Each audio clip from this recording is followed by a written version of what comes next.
जय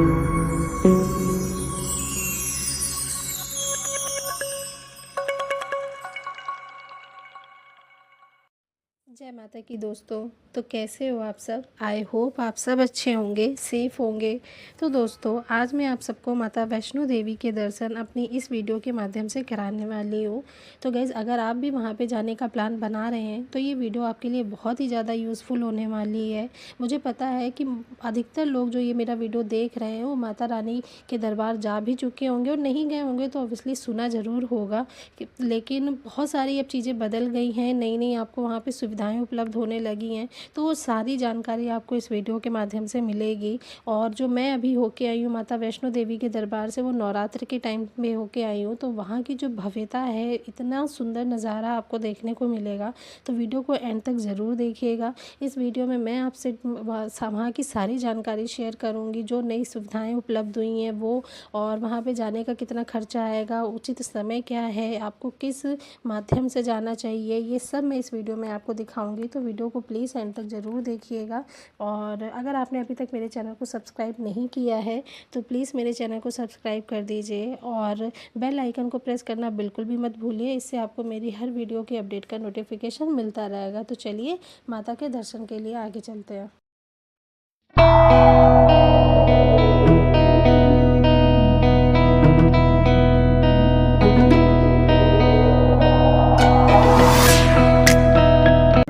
तो चलिए गाइस, सबसे पहले हम ये देख लेते हैं कि आप माता वैष्णो देवी के दरबार कैसे आ सकते हैं। तो गाइस, जो माता देवी का दरबार है वो कटरा में पड़ता है, और कटरा के लिए अब सीधे आपको ट्रेनें मिल जाएंगी। कटरा के लिए जो डायरेक्ट ट्रेनें आती हैं वो मोस्ट ऑफ ट्रेनें न्यू दिल्ली से आती हैं। तो अगर आप न्यू दिल्ली से ट्रैवल कर रहे हैं तो आपको ढेरों ट्रेनें मिल जाएंगी जो आपको सीधे कटरा ड्रॉप कर देंगी। कुछ शहरों से डायरेक्ट ट्रेनें कटरा नहीं आती हैं, तो उनके शहरों से डायरेक्ट जो ट्रेनें आती हैं वो जम्मू तवी तक आती हैं। तो अगर आप जम्मू तवी लेते हैं तो आपको जम्मू में वो ट्रेन उतार देगी, और वहाँ से फिर आपको शेयरिंग बेसिस में बस मिल जाएंगी, टैक्सी मिल जाएंगी, जो आपको कटरा ड्रॉप करती हैं। और इसका जो कुछ ड्यूरेशन लगता है वो 2.5 से 3 घंटे आपको लगेगा कटरा आने का, जम्मू से कटरा आने का। तो मैं जो आपको सजेस्ट करूँगी कि आप जो भी ट्रेन करें वो डायरेक्ट कटरा के लिए करें, तो जो इस आपका जो ये 2.5-3 घंटे का पीरियड है वो बच जाएगा, और आप बहुत ही आराम से कटरा पहुंच जाएंगे। मैंने जो ट्रेन करी थी वो यहाँ न्यू दिल्ली से जम्मू तक के लिए करी थी, और वो ट्रेन श्री शक्ति थी, जो न्यू दिल्ली से शाम को 7 बजे चलती है। तो और वो सुबह आपको 6 बजे आपको कटरा डायरेक्ट पहुँचा देती है। तो मुझे काफ़ी कन्वीनियंट लगी ये ट्रेन। आप अपने अकॉर्डिंग कोई भी ट्रेन कर सकते हैं।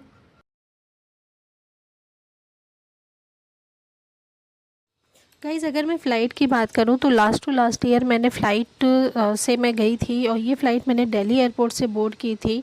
माता वैष्णो देवी का जो नियरेस्ट एयरपोर्ट है वो जम्मू पड़ता है। तो अगेन अगर आप फ़्लाइट से जाते हैं तो आपको जम्मू से कटरा के लिए टैक्सी हायर करनी पड़ेगी, जिसका आपको टाइमिंग कुछ 2.5 से 3 घंटे लगेगा पहुँचने में। हाँ, फ़्लाइट से आप हार्डली 1 घंटे में आप जम्मू पहुँच जाएंगे, और इसका जो कुछ फेयर पड़ता है वो बहुत ही नॉमिनल होते हैं।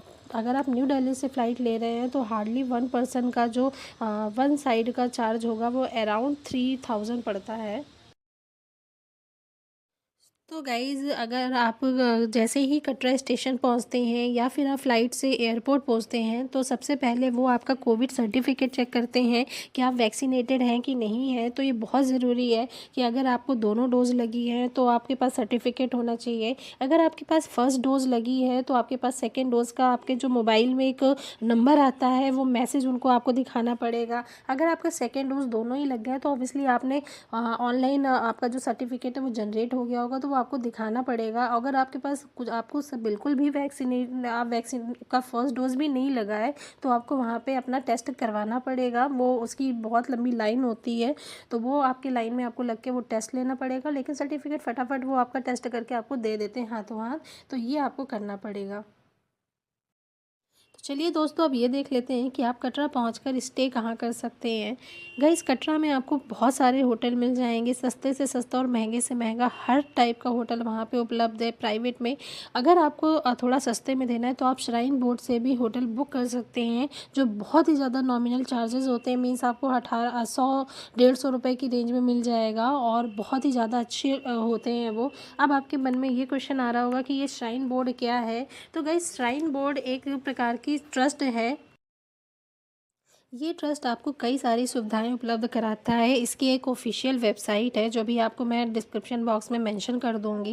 एंड इस वेबसाइट में जाके आपको अपना यूज़र आईडी बनाना होता है। यहाँ पे आप सब कुछ बुक कर सकते हैं। कटरा में रहने के लिए भी मिल जाएगा। यहाँ पे कटरा में इनका निहारिका कॉम्प्लेक्स है, तो वो आपको मिल जाएगा रहने के लिए। और आगे चल के आप जो पर्ची काउंटर, यात्रा पर्ची काउंटर जो आप वहाँ पे जाके मिल लेते थे, वो आप यहाँ से ऑनलाइन ही यात्रा पर्ची काउंटर ले सकते हैं। ऊपर भवन में रहने के लिए भी आप यहीं से इसी ऑनलाइन के ज़रिए बुक कर सकते हैं रहने का। अच्छा, एक चीज़ और गाइज़, अब आदि कुमारी से भवन तक के लिए ई कार की फैसिलिटी अवेलेबल हो गई है, तो वो भी आपको यहीं से बुक करनी होगी। अगर आप वहाँ पहुँचते हैं तो वो आपको नहीं मिलेगा, आपको ऑनलाइन बुक करके ही जाना पड़ेगा। और इसकी जो वेबसाइट है, इस वेबसाइट में जाके आप ई कार ऑनलाइन बुकिंग कर सकते हैं, जो आदि कुमारी से सीधे भवन तक आपको लेके जाती हैं। तो ये जो वेबसाइट है बहुत ही इंपॉर्टेंट वेबसाइट है और इसमें जाके आप सब कुछ घर बैठे कर सकते हैं।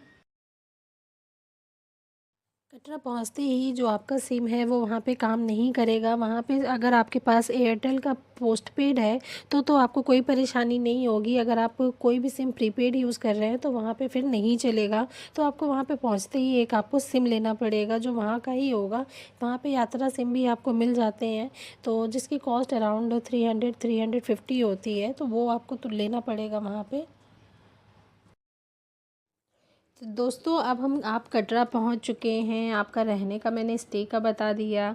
आपको वहां पे पहुंचते ही सिम लेना पड़ेगा, क्योंकि जैसा कि मैंने बताया आपका वहां पे सिम काम नहीं करेगा अगर वो प्रीपेड है। पोस्टपेड कोई भी कंपनी का होगा तो वहां पे चल जाएगा, पर प्रीपेड नहीं चलेगा। तो चलिए अब यात्रा की शुरुआत करते हैं। तो अगर गाइज़ आपने श्राइन बोर्ड से ऑनलाइन टिकट बुक कर ली है तो वो आपका टिकट का आपको पर्ची वहाँ पे आपको गेट पे दिखाना पड़ेगा। अगर आपने टिकट ऑनलाइन बुक नहीं करी है तो यहाँ पे आपको बस स्टैंड से थोड़ी सी ही दूर पे आपको यात्रा पर्ची काउंटर मिलेगा, तो वहाँ पे आपको यात्रा पर्ची की टिकट लेनी पड़ेगी। टिकट लेने के लिए आपको अपना आधार कार्ड दिखाना पड़ता है और आपको वहाँ पे टिकट मिल जाएगी। तो जब आप माता के भवन की यात्रा की शुरुआत करते हैं तो आपको वहाँ पे यात्रा पर्ची दिखानी पड़ेगी और उसके बाद आप अपनी यात्रा की शुरुआत कर सकते हैं। तो दोस्तों, जब आप यात्रा की शुरुआत करते हैं तो अब एक नया मार्ग बन चुका है जिसका नाम है ताराकोट मार्ग। ये मार्ग आपका सीधे आदि कुमारी तक होते हुए पूरा भवन तक जाता है। तो इस मार्ग की खासियत ये है कि आप अगर इस मार्ग से होते हुए आदि कुमारी या भवन तक जाते हैं तो इस मार्ग में आपको कहीं पे भी खच्चर वगैरह नहीं मिलेंगे, कोई डिस्टरबेंस नहीं होती है और जो रोड है वो काफ़ी स्मूथ है। मीन्स आपकी बिल्कुल चढ़ाई वाली रोड नहीं है, आप आराम से पहुंच जाएंगे, आप थकेंगे कम। लेकिन अगर आप बाण गंगा होते हुए जाते हैं, क्योंकि हम जो गए थे तो हम बाण गंगा वाले मार्ग से गए थे, तो जो नज़ारे होते हैं पूरी रोड में आपको कुछ ना कुछ खाने पीने की शॉप मिलती रहेंगी। और अगर आपको चरण पादुका माँ के दर्शन करने हैं तो आपको बाण गंगा वाले रूट से जाना चाहिए। तो जो मैं आपको सजेस्ट करूँगी कि अगर आप यात्रा की शुरुआत कर रहे हैं तो आप बाण गंगा वाले रूट से करिए। आप हाँ थकेंगे थोड़ा सा ज़्यादा, क्योंकि जो चढ़ाई है वो काफ़ी खड़ी चढ़ाई है, तो आपको थोड़ी सी दिक्कत होगी। लेकिन जो रास्ते के नज़ारे हैं, जो बाण गंगा है, आप नहाते हुए जाएंगे तो वो बहुत ही अच्छा है। और आप जब लौटते हुए आएँ तो आप ताराकोट मार्ग से होते हुए आ सकते हैं। तो ये आप अपने कन्वीनियंट के हिसाब से देख लीजिए। ताराकोट मार्ग में आप थकेंगे कम, क्योंकि उसकी बेशक 2 किलोमीटर चढ़ाई एक्स्ट्रा हो जाती है, लेकिन आप जो रास्ता है वो बिल्कुल बहुत प्लेन तो नहीं, लेकिन हाँ इतनी ज़्यादा खड़ी चढ़ाई नहीं है, तो उसमें आप थकेंगे। सो गाइज़, यहाँ पे आप अगर बाण गंगा वाले रूट से जाते हैं तो रास्ते में जैसा मैंने आपको बताया बहुत ही सुंदर आपको कई सारी शॉप मिलेंगी जो बहुत ज़्यादा सुंदर सजी रहती है। बाण गंगा मिलेंगी, वहाँ पे आप नहा सकते हैं और रास्ते में आपको गुलशन कुमार का लंगर भी मिलेगा। तो यहाँ पे आप लंगर खाते हुए जाइए। ये बहुत ही फेमस लंगर है, सालों से ये सेवा कर रहे हैं और इसको आप ज़रूर इंजॉय करिए। यहाँ पर आपको आदि कुमारी तक चढ़ाई के लिए आपको इस रूट में खच्चर वगैरह मिल जाएंगे, पालकी वगैरह मिल जाएंगी। यहाँ इससे आप आराम से चढ़ सकते हैं और बच्चों, छोटे छोटे बच्चों के लिए आपको प्रैन वगैरह मिल जाएंगे, तो ऐसी आपको कोई परेशानी नहीं होगी।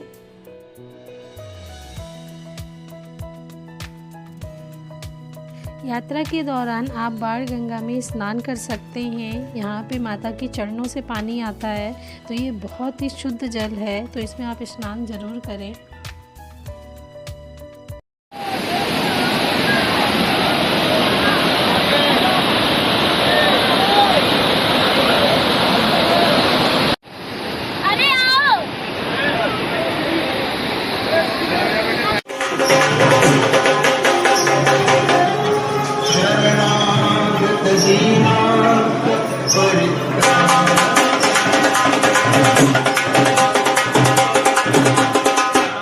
यात्रा के आगे बढ़ते ही आप जब बाण गंगा में स्नान कर लेंगे तो आगे आपको माता के प्रथम दर्शन, चरण पादुका के दर्शन होंगे। तो चलिए माता के दर्शन करते हैं।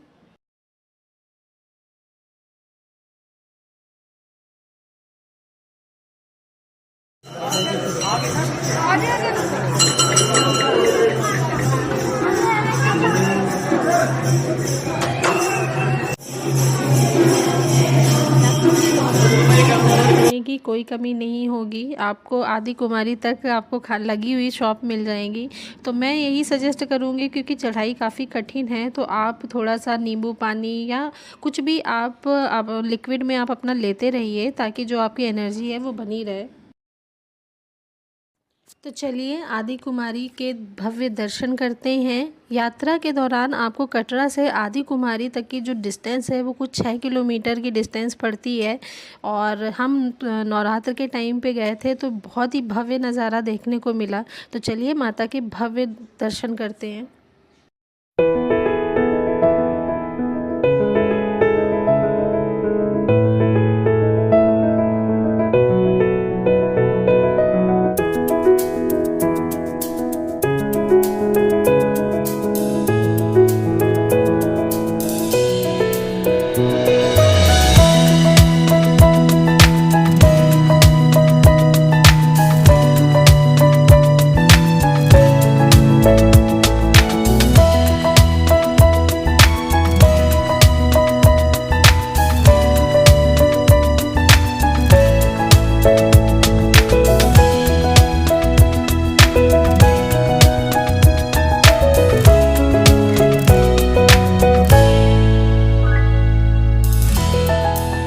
कहा जाता है कि आदि कुमारी में माता जो वहाँ की गुफा है वहाँ पे 9 महीने तक ठहरी थी, तो इसकी बड़ी मान्यता है। तो आप यहाँ, इसे हम गर्भ जून के नाम से भी जानते हैं।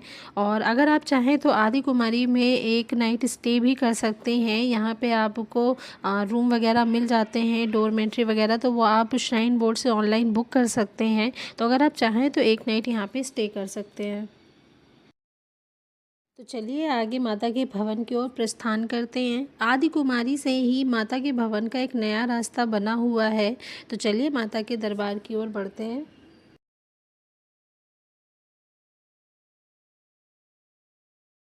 इस रूट पे आपको खच्चर वगैरह, पालकी वगैरह नहीं मिलेगा। यहाँ पे आपको ई बैटरी कार मिल जाएंगी, जो आपको आदि कुमारी से भवन तक लेके जाती हैं, पर उसकी जो आपको टिकट करनी होती है वो ऑनलाइन करनी होती है। अगर आप ऑफ सीज़न में जाते हैं तो इसकी लाइन लगा के आपको मिल जाता है, और अगर आप जैसे नवरात्रि टाइम पे जाते हैं तो आपको बिल्कुल भी सीट अवेलेबल नहीं होगी। इसका जो कुछ पर पर्सन चार्ज आता है वो 300-350 रुपये होता है। तो आप इसको ऑनलाइन ही बुक करके जाएं। तो चलिए नवरात्रि में आपको माता के भवन के भव्य दर्शन करवाते हैं।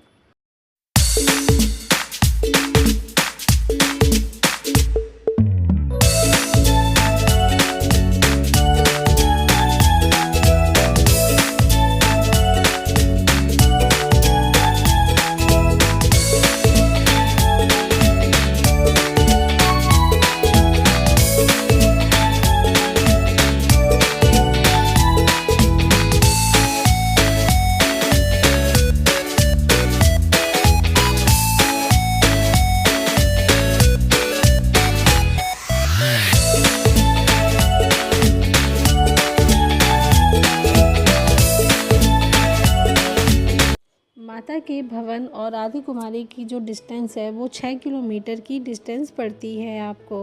कुछ श्रद्धालु तो इसे पैदल ही चल के पूरा करते हैं। और माता के भवन से थोड़ा ही पहले आपको भीड़ शॉप मिल जाएगी, जहाँ पे आप माता का प्रसाद ले सकते हैं।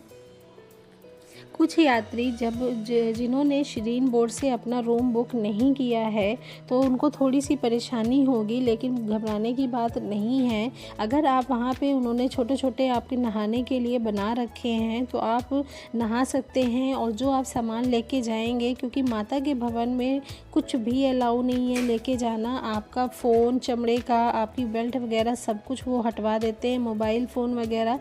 तो आप उसको एक बैग में कैरी करके आप वहाँ पे लॉकर की सुविधाएं हैं तो आप वहाँ पे लॉकर ले लीजिए और लॉकर में आप अपना सारा सामान रख दें। और जो की है वो आपको संभाल के रखनी है, क्योंकि वो की ही से आप वापस वो सामान आपको मिल सकता है। तो इस बात का आपको ध्यान रखना है।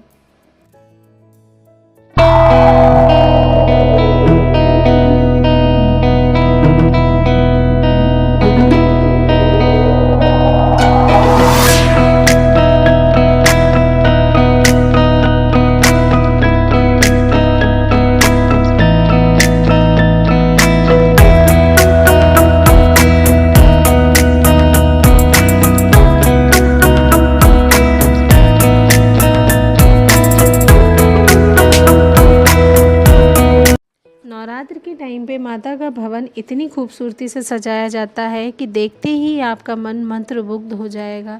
इतना भव्य नज़ारा होता है। भीड़ तो बहुत होती है आपका, लेकिन उस भीड़ में जो आपको कष्ट मिले हैं वो सब आपका दर्द दूर हो जाएगा जब आप माता के भवन का भव्य नज़ारा देखेंगे।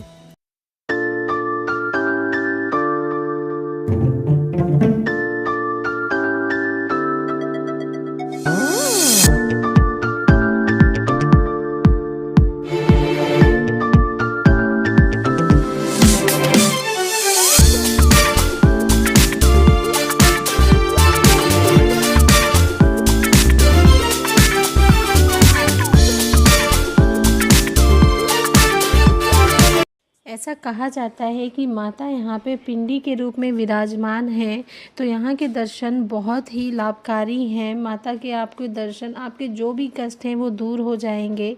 इसके बाद तो गाइज़, अगर आप माता के भवन में एक रात रुकना चाहते हैं तो आप श्राइन बोर्ड से आप अपना रूम बुक कर सकते हैं। जैसा भी आपको रूम चाहिए, डोरमेट्री चाहिए, वो आपको मिल जाएगा और आप नाइट स्टे भवन में ही कर सकते हैं।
तो चलिए गाइज़, अब माता के दर्शन करने के बाद अब हम भैरव बाबा के दर्शन की ओर बढ़ते हैं।